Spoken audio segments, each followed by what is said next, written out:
하나님 말씀 누가복음 21장 20절에서 38절까지 말씀 교독합니다. 누가복음 21장 20절에서 38절입니다. 오늘은 3월 28일 화요일 아침입니다. 3월 28일자 본문 누가복음 21장 20절에서 38절까지 말씀 교독합니다.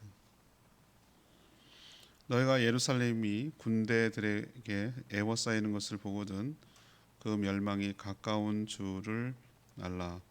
그때 유대에 있는 자들은 산으로 도망할 것이며 성내에 있는 자들은 나갈 것이며 촌에 있는 자들은 그리로 들어가지 말지어다. 이 날들은 기록된 모든 것을 이루는 징벌의 날이니라. 그날에는 아이벤 자들과 젖먹이는 자들에게 화가 있으리니 이는 땅에 큰 환난과 이 백성에게 진노가 있겠음이로다. 그들이 칼날에 죽임을 당하며 모든 이방에 사로잡혀 가겠고 예루살렘은 이방인의 때가 차기까지 이방인들에게 밟히리라. 1월 성신에는 징조가 있겠고 땅에서는 민족들이 바다와 파도의 성난 소리로 인하여 혼란한 중에 곤고하리라. 사람들이 세상에 임할 일을 생각하고 무서워함으로 기절하리니 이는 하늘의 권능들이 흔들리겠음이라. 그때 사람들이 인자가 구름을 타고 능력과 큰 영광으로 오는 것을 보리라.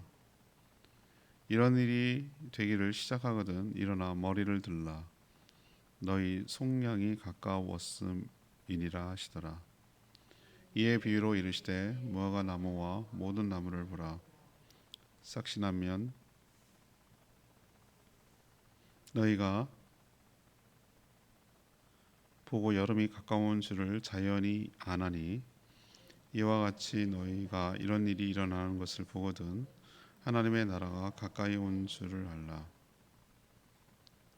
내가 진실로 너희에게 이르노니 이 세대가 지나가기 전에 모든 일이 다 이루어지리라. 천지는 없어지겠으나 내 말은 없어지지 아니하리라.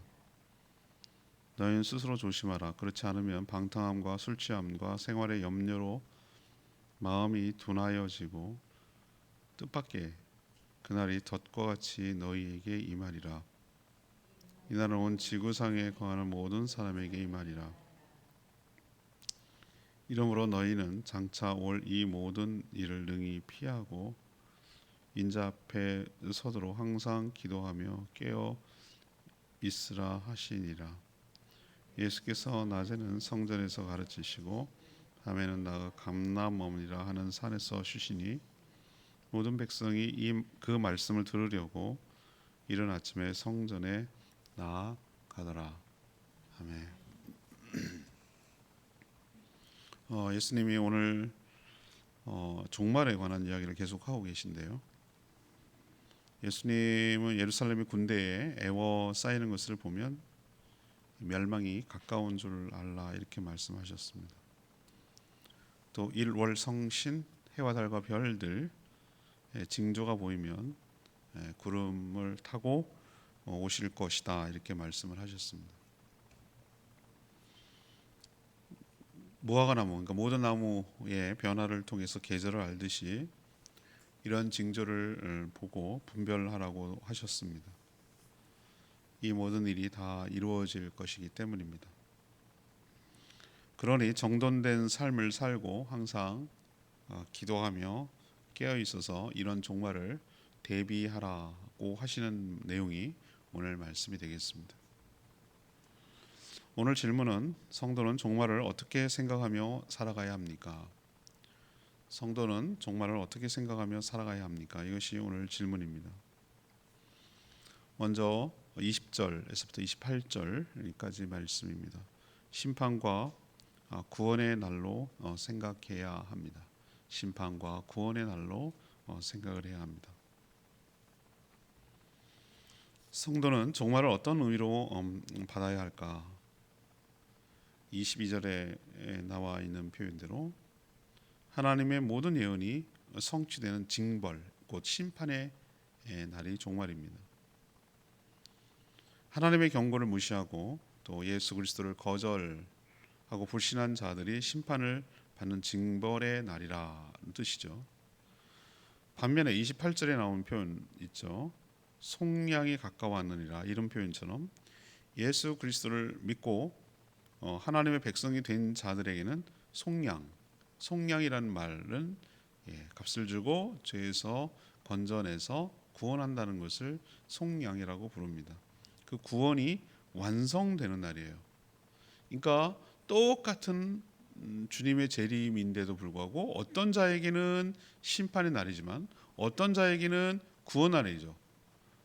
구원의 날은 곧 예수 그리스도를 믿고 그 영이 그 안에 있는 자를 말하는 거고요. 끝까지 거부하고 거절한 자는 심판의 날, 동전의 앞뒷면과 같이 동시에 일어나는데 그 결과는 완전히 상반된다라는 것을 보여주고 있는 것이죠. 자, 그렇다면 그런 일이 일어날 때의 전조 증상이 뭐냐? 예루살렘이 군대에 에워싸이는 것을 보면 멸망이 가까운 줄 알아라 라고 오늘 얘기하셨어요. 제가 여러 번 말씀드렸습니다만 이 예언이 이루어졌어요. 예수님 말씀하신 것이 어떤 예언의 이중성이 있다고 제가 말씀드렸죠. 가까이 일어난 일도 되고 먼 훗날 일어난 일도 되고, 그것이 겹쳐서 보이는 거예요. 우리도 전봇대가 똑바로 일직선으로 있으면은 하나처럼 보여요. 근데 하나가 보이는 게 아니라 그 뒤에 뭐가 있는 거죠? 둘, 셋, 넷, 다섯 이렇게 쭉 있는 것처럼 보여요. 예언에 그런 특성이 있어요. 당장 이루어진 것은 70년 로마 제국에 의해서, 제가 티투스 장군이라고 티투스 그 장군에 의해서 예루살렘이 완전히 파괴되었어요. 다 무너뜨렸어요. 이제 뭐라고 계속 반란을 일으키고 본때를 보여댔다 이렇게 생각을 하고,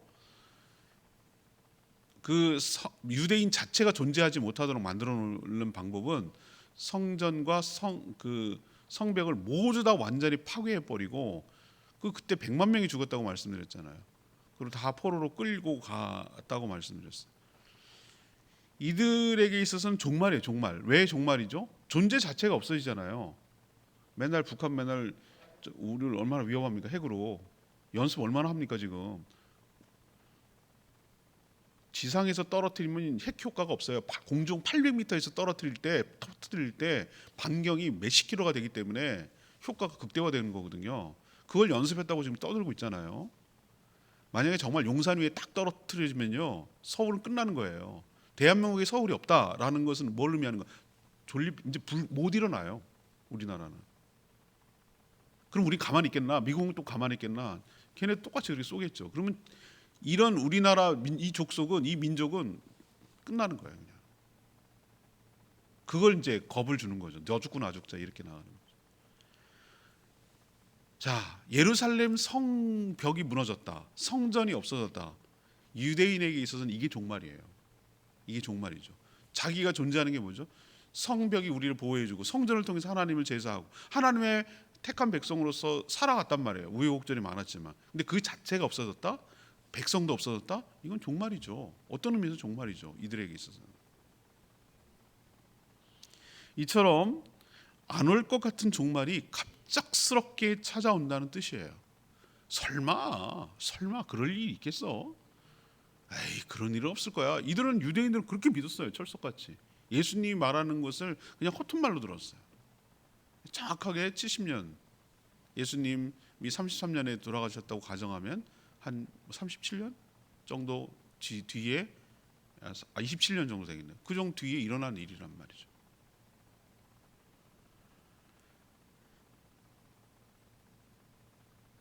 예루살렘 파괴는 종말의 선례, 하나의 샘플에 불과하다는 거예요. 예수님이 이걸 겹쳐서 지금 보여주고 있어요. 이거는 단지 유대인들의 종말만이 아니라 모든 인류의 종말을 미리 예표하는 것이죠. 그걸 어떻게 할 수 있냐면은 1월 성신의 징조가 있겠다라고 표현했거든요. 1월 성신이라고 말하는 것은 해와 달과 별들을 말하는 거예요. 그 천체의 변화가 일어난다는 것이죠. 그리고 또 하나 얘기하신 것은 땅과 바다가 흔들리는 일이 일어날 거라고 하셨어요. 바다와 파도의 성난 소리로 인하여 혼란한 중에 공고할 거다라고 말씀을 하셨거든요. 우린 쓰나미 현상 같은 것을 어떻게 봐야 될까? 성난 파도로 봐야 되지 않을까요? 예, 우리는 이렇게 파도가 차월석에다가 에너지가 오는데 이 지진으로 생겨난 그 충격파가 그 에너지가 그대로 흡수해서 커다란 10m 되는 그 물기둥의 에너지가 하나도 손상받지 않냐고 그대로 밀고 들어오는 것이 바로 쓰나미거든요. 그러니 뭐 감당이 안 되죠. 다 떠내려가고. 일본 하는 거 보셨죠? 일본. 예, 그때 완전히 다 초토화되잖아요. 갑작스럽게 오죠. 갑작스럽게 물 10m짜리가 그대로 쭉 그냥 들어온다고 하면은 이 얼마나 무시무시하겠어요. 배 파괴되고 집 그냥 속절없이 무너지고 뭐 다 쓸려 내려가는 거 보면서 와 정말 쓰나미 무섭구나 이런 생각을 영상 보면서 했는데 그런 일들이 일어날 거라는 거예요. 천체의 변화와 바다와 땅과 이게 이제 진짜 종말이 가까워오는 것이죠. 이런 일들을 보면서 사람들은 어떻게 하는 거예요? 너무 무서워서 26절에 보세요. 세상에 임할 일이 너무너무 무서운 거예요. 두려운 거예요. 그래서 어떻게 한다는 거예요? 기절한다는 거예요. 사람이 기제 중에 하나가 너무 충격적인 것을 보면 너무 충격을 감당을 못하니까 블랙아웃을 시키는 거예요. 일종의 그게 기절이거든요. 너무 감당이 안 되니까 너무 그 충격이 너무 흡수하기가 이성적으로 판단이 안 될 때 탁 그냥 끊어져 버리는 거죠. 그걸 기절한다고 말하는데 이런 거예요. 우리가 저는 아직도 생각하는데 예비군 그것도 실제가 아니고 예비군 훈련 가는데 이제 모의 수리탄 던지는 훈련하는 거예요. 그러니까 작약만 있고 안에 있는 폭약 그거는 없는 거, 몸체는 없는 거, 그 위에 하나 뚜껑 터뜨리는 거 그거 있거든요. 화약이 있긴 있어요. 근데 그래서 지금 모의 수리탄하고 이제 준비하고 있는데 쭉 줄 서가지고 하나씩 들고 있는데 뭔 이유인지 불량품인지 자기가 이렇게 이거 안전핀을 뽑았는지 모르겠는데 그 사람이 들고 있는 거예요. 들고 있다가 크게 터지면 큰일 나죠. 근데 그게 작약이 폭 이 정도였어요. 폭 하는 정도였어요. 근데 내가 옆에서 봤잖아요. 그 소리에 터진 줄 알고 사람이 그대로 쓰러져서 기절하더라고. 그게 왜 위험하냐면 아무 무방비 없이 그냥 사람이 쓰러지니까 머리나 이런 데 다친단 말이죠. 그 정도의 우리가 충격이 약해요. 사람이 자기 보호하려고 기절한다고. 그런데 그런 일들 하늘의 달과 해와 달과 별과 그다음에 막 쓰나미 같은 지진 같은 일들이 막 한꺼번에 여러 곳에 터지고 막 곳곳에 터지면 사람이 살겠어요? 막 기절하다. 이처럼 사람들이 놀래서 공고하고 기절하겠지만 그런 일이 있을 때 바로 고개를 들라고 하셨어요. 구름 타고 능력과 영광으로 오시는 주님을 보게 될 거라고 하셨어요. 그 순간 누구는 무서워서 기절하고 초풍하겠지만 언제 하늘 쳐다볼 새가 있어? 우러러 보란 얘기는 주님 오실 것이 임박했으니 놀라고 두려워하지 말고 주님 오시는 그날을 목격하라 그 뜻이거든요. 대비하라는 뜻이거든요. 우리도 이 종말을 단순히 무서워하고 두려워할 것이 아니라 심판과 구원의 양면성이 있는 날로 생각하고 그런 일이 있어야 우리가 구원을 받고 이 세상이 새로 재편되기 때문에 우리도 믿음을 가지고 막연하게 무섭고 두렵고 이렇게 생각하지 말고 하나님 그런 가운데도 우리를 지켜주시고 우리를 인도하시려고 다시 오실 거니까 하늘을 우러러 바라보며 준비하고 대비하며 살아가는 저희 모두가 되기를 원합니다. 두 번째는 우리가 정말 어떻게 생각하며 살아야 될까? 29절에 33절 말씀 주님의 예언이 성취되어야 온다는 거예요. 이렇게 우리는 생각을 해야 됩니다. 주님의 예언이 성취되어 온다. 예수님은 종말의 징조들을 통해서 이 분별하도록 샘플 그들 주변에 있는 나무 우리도 근처에 많이 있죠. 무화과 나무. 전 제주에 와서 무화과가 이렇게 많다는 걸 알았어요. 남쪽에 이건 자라니까요. 그래서 무화과 나무와 모든 나무를 무화과 나무뿐만 아니라 모든 나무를 봐라. 싹시 나고 여름이 가까운 줄 싹시 나면 여름이 가까운 줄 자연스럽게 알지 않느냐. 그렇지 않습니까? 우리가 지금 벚꽃의 절정의 지금 시기를 보내고 있는데 때가 됐네라는 항상 그 요맘때 이제 피기 시작해서 한 열흘 가잖아요, 그죠? 그런 것처럼 이제 때가 됐네, 이제 봄이 진짜 무르익었네라는 것을 자연스럽게 알고 모리가 올라오네, 목련이 피네, 매화가 피네, 이 꽃 순서대로 있잖아요, 그죠? 6월달 되면은 이제 산직으로 다니면 저 이제 시기를 꽃사지 시기를 알거든요. 6월달 되면 수국. 이래가면서 7, 8월 되면은 배롱나무 이래가면서 이렇게 순서를 아는데 그런 것처럼 우리는 그 변화를 보면 알아요.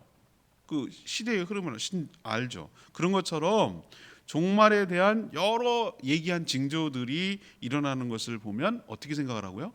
하나님의 나라가 가까운 줄로 깨달으라 이렇게 말씀하셨어요. 그리고 이 세대가 다 지나가기 전에 일어날 것이다 라고 말씀하셨거든요. 이 세대가 뭐냐? 우리는 그 세대가 아닌데 어떻게 해석할 거냐? 이 말을 듣는 이스라엘 백성들은 정말로 한 세대가 가기 전에 AD 70년에 예루살렘이 처참하게 멸망했거든요. 그 우리는 해당 안 되네. 제가 말씀드렸잖아요. 예언이라는 게 중첩되어서 나타난다고, 겹쳐 보이는 거라고.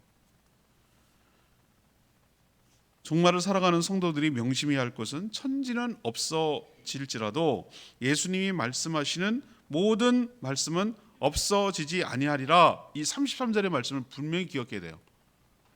예수님의 말씀 모두 다 성취된다 그 뜻이에요. 하나도 무산되거나 생략되는 일이 없이 이 모든 종말의 징조들이 반드시 다 일어난다라는 뜻이에요.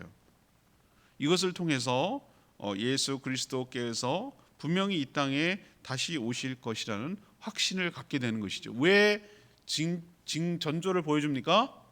우리가 종말에 살고 있다. 반드시 주님이 다시 오시니까 대비해라. 이런 의미잖아요. 우리도 갑작스럽게 오면 당황스럽잖아요. 그죠? 우리에게도 그 징조들이 오히려 더 희망적인 거예요. 왜? 주님 오실 날이 멀지 않았구나, 가까웠구나 라는 것을 감지할 수 있기 때문에 그런 것이죠. 우리도 종말을 생각하면서 주의 예언이 성취되어야 하고 성취되면 주님이 오시겠다라는 믿음을 가지고 살아가기를 바랍니다. 자, 세 번째 34절에서 38절까지 항상 기도하며 깨어 있어야 한다. 이게 종말을 살아가는 성도의 태도죠. 그러면 종말의 징조들도 있을 것이고 주님의 재림도 반드시 있을 것인데 성도들은 그럼 어떻게 대비하며 살아가야 할까? 그 얘기를 이제 예수님이 해주시는데 스스로 조심하라라고 오늘 34절에 말씀하셨어요. 스스로 조심하지 않으면은 어떻게 하는 게 스스로 조심하지 않는 건데요. 종말을 의식하지 않고 방심하게 되면 자연스럽게 어떤 생활을 하게 되냐면은 방탕하게 된다. 방탕이 뭡니까? 흥청망청 인생을, 시간을, 자기 몸을 그냥 쾌락에 맡기고 흘려버리고 허비하고 귀한 줄 모르고 이렇게 살아가는 것을 방탕한 삶이다라고 말하잖아요. 그렇죠? 술 안 먹고 뭐 이런 거 해도 방탕한 사람 많습니다. 그냥 시간을 헛되이 보내는 사람들 많단 말이에요. 의미 없이 그냥 시간, 오늘도 뭘 시간을 죽이지? 시간 죽인단 말이 전 굉장히 싫어하거든요. 시간을 진짜 죽이고 살아가는, 의미 없이 그냥 흘러가는 대로 보이는 대로 뭐 테레비 보면 멍 때리고 보고, 뭐 누가 오자 그러면 나가서 술 먹고 또 뭐 자고, 뭐 오늘 12시에 일어났다가 일어난 시간도 자는 시간도 없고, 한 끼 먹었네, 오늘 어떤 데는 뭐 막 엄청 폭식하고 어떤 날은 굶기도 하고 막 그냥 흘러가는 대로 자기를 맡겨버리는, 내가 왜 살아야 되는지, 무슨 목적을 갖고 살아야 되는지, 어떻게 살아야 되는지 이런 목적, 사명의식, 소명의식 이런 거 하나도 없이 그냥 되는 대로 살아가는 사람들이 얼마나 많은지. 이게 방탕이에요. 꼭 술 먹고 뭐 이런 게 방탕이 아니라. 그 뒤에도 나오잖아요. 술 취함. 왜? 뭐 재미가 있는 게 있어야지. 그러니까 이거라도 먹고 취해야 해롱해롱하고 알딸딸하고 그냥, 그러니까 그 재미로 잊어버리고 살고, 힘들면 먹고 기분 좋으면 마시고 또 이래가면서 그냥 인생을 술 취함으로 살아가는 사람이 있어요. 늘 알코올에 쩔어서 사는 사람들, 이 술 중독이죠. 제어가 안 되죠. 또 하나는 뭡니까? 생활의 염려. 어떻게 먹고 살지? 어떻게 대피하지? 어떻게 준비하지? 뭐 이러면서 방칸이라도 있어야겠는데 뭐 할 건데 이러면서 생활의 염려. 생활의 염려 때문에 마음이 뭐합니까? 여기 이런 일을 되면은 예수님이 아주 정확하게 표현했어요. 마음이 뭐해진다고 그랬어요? 둔해진다. 우리도 몸이 둔해진다라고 하는데 마음이 둔해진다. 오늘 예수님이 표현했잖아요. 마음이 둔해져서, 뭐가 마음이 둔하게 만드는 겁니까? 방탕함, 술 취함, 생활의 염려, 이런 것들이 마음을 둔한다는 건 무감각하게, 예민하지 못하도록, 주님이 다시 오신다, 이 세상이 끝난다, 이런 것을 생각하지 못하도록, 마음이 둔해지도록, 종말을 의식하고 대비하지 못하도록, 그게 마음이 둔해지는 거죠. 마음이 둔해져서 생각지도 않은 때에 갑작스럽게 둔해졌기 때문에 예민하게 찔러도 아프면 빨리 예민한 사람은 그걸 빨리 약도 바르고 뭐 하는데 이렇게 막 다치고 아프고 그래도 둔한 사람들이 있어요. 그런 사람들은 다 힘들어 어려워진 가운데 발견한단 말이에요. 그래서 갑작스러운 건 아닌데 자기가 둔해졌으니까 예수님이 오셔가지고 당황하게 만들 것이다 라고 얘기했어요. 종말은 그 누구도 피해갈 수 없어요. 온 세상에 살아있는 모든 자들에게 다 똑같이 임할 것입니다. 그러나 장차 올 이 모든 일을 피하고 또 주님 앞에 서도록 성도는 항상 36절에 뭐 있습니다. 항상 뭐하고? 항상 기도하고 깨어 있으라 그랬어요. 항상 기도하고 깨어 있으라. 잠자지 말고 계속 기도만 해라 그런 뜻이 아니라 의식하란 말이에요. 의식하라. 주님 우리가 종말을 살아가고 있다는 것을 늘 의식하며 주님 다시 오실 것을 늘 의식하며 살아가는 것이 항상 기도하고 깨어있는 삶이죠.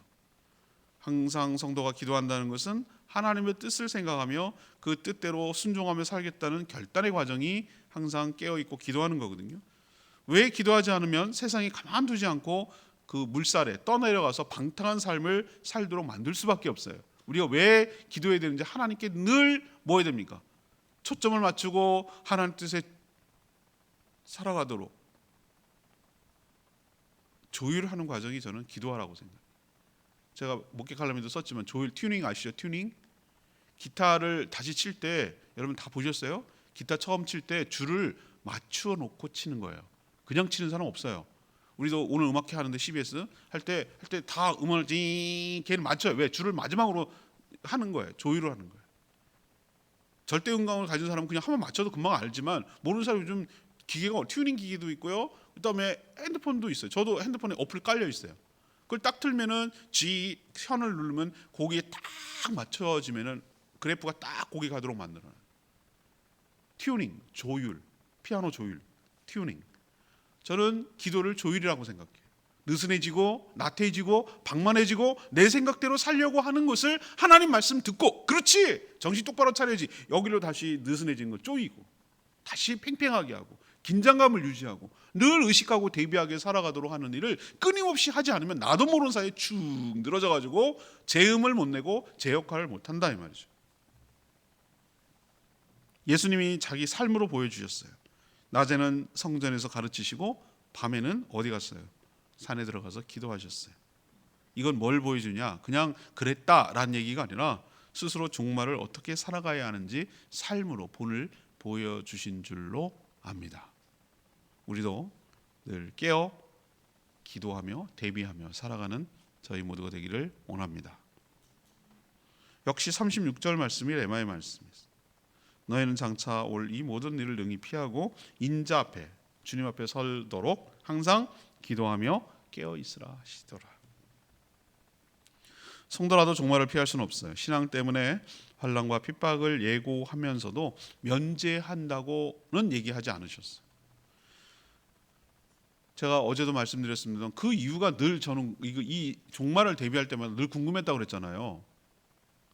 왜 굳이 이런 일은 안 믿는 것들 저것들 전부 다 그렇게 하시고 믿는 것들을 다 피하고 다 이제 면제시켜 주시고 하면 되지 왜 굳이 뭐 이런 얘기를 생각이 들 때가 있었어요. 모를 때, 잘 모를 때. 근데 몰라요. 지금도 여전히 왜 그런지 모르겠어요. 그렇지만 그냥 생각하는 것은 제가 생각해 보는 것은 진짜 성도를 구분하려는 것 같아요. 진짜만 남기려는 것 같아요. 있는 척하는 사람들 다 걸러내는 거죠. 채 걸러낸다고 그랬잖아요. 채 이렇게 체질한다 그러잖아요. 알고 안으로 쑥쑥쑥 들어오고 갖고 이렇게 뭐야죠? 그 곡식 입장에서는 이렇게 체질하는 게 뭡니까? 환난과 핍박이죠. 그렇잖아요. 그죠? 자꾸 붕붕 띄우니까 그러면은 가짜는 점점 껍질은 저쪽 바깥으로 밀려나서 그 끝에 가서 뚝 떨어지는 거죠. 껍데기는. 그리고 알곡은 고난이 있으면 있을수록 어떻게 합니까? 다 무게 때문에 점점 안으로 해서 모이죠. 이게 기질이죠, 그죠? 기질. 예.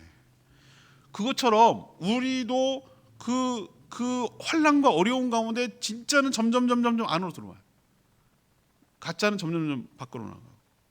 그러니 긴장을 풀지 말고 깨어서 대비하라는 의도로 이런 환란이 있을 수 있어요. 분명한 것은 이런 환란과 핍박이 있어도 능히 피하도록 주님 앞에 설 수 있도록 우리가 항상 깨어서 기도하면 하나님께서 우리를 보존하시고 인도하시고 주님을 맞이할 수 있도록 우리를 축복하여 주실 줄 믿습니다.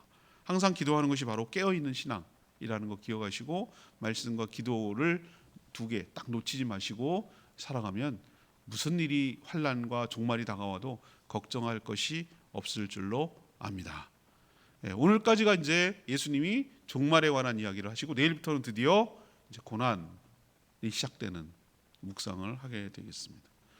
오늘 말씀 붙들고 기도하기 전에 923장 주님 나라 임하시네 이 찬양 부르고 기도합니다. 923장입니다.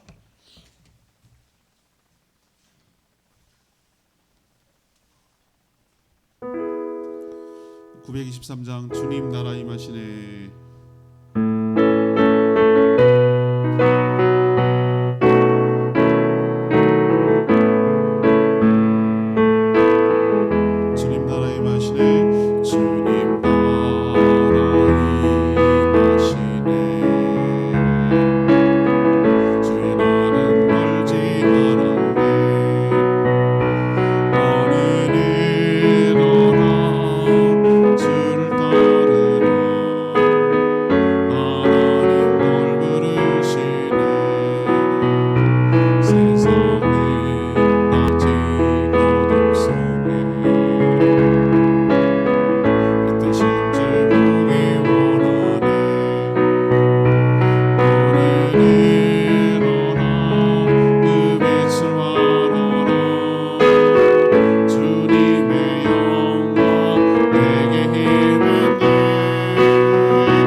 주님 곧 오시네. 그래서 종말을 늘 의식하며 항상 깨어서 기도하며 살 때 무슨 일이 있어도 두려워할 이유가 없어요.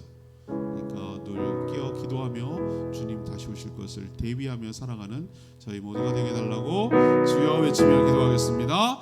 주여 하나님 주님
믿지 않는 자들에게는 무서운 징벌의 날이겠지만 믿는 자들에게는 구원의 날이 될 줄 믿습니다. 두렵고 무서운 징조들이 닥쳐오겠지만 오히려 그런 일들이 종말의 임박함과 확실함을 보여주는 증거로 삼게 하여 주시옵소서. 예수님께서 말씀하신 모든 내용이 다 이루어져야 종말이 올 줄 믿습니다. 그러니까 항상 깨어서 기도하고 대비하며 살게 하여 주시옵소서. 스스로 조심하지 않아 술 취함과 방탕한 삶을 살다가 갑작스럽게 맞지 않게 하여 주시옵소서. 생활에 염려에 빠지지 않게 하여 주시고 주님 앞에 설 수 있도록 늘 깨어 기도하며 대비하며 살아가는 저희들 되게 하여 주시옵소서. 오늘도 간구하는 기도 주님께서 응답하시고 주님과 동행하는 복된 하루 되게 하시며 오늘도 저희들에게 맡겨주신 일을 잘 감당하도록 힘과 능력과 지혜를 더하여 주시옵소서.